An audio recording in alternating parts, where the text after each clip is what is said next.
Hi guys, good morning. Dumating na yung amo ko. Tsaka may dala silang kakaibang variety ng kamatis, tomato. Para siyang apple. Ang sarap kagatin. Pero yung dalawa nabasag, naipit siguro sa sasakyan o sa paglagay nila kanina sa kanilang mga lagayan. Nabasag. So, hinugasan ko siya kasi nabasag yung dalawa.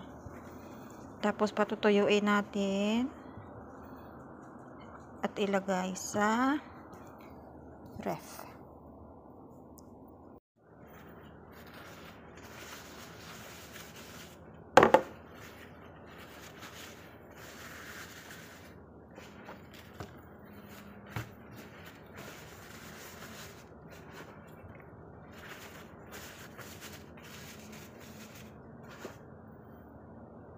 Nilagay natin dyan. Tapos ito, baka gagamitin ito mamaya kasi may in-order siyang isda para sa kanilang hapunan o lunch.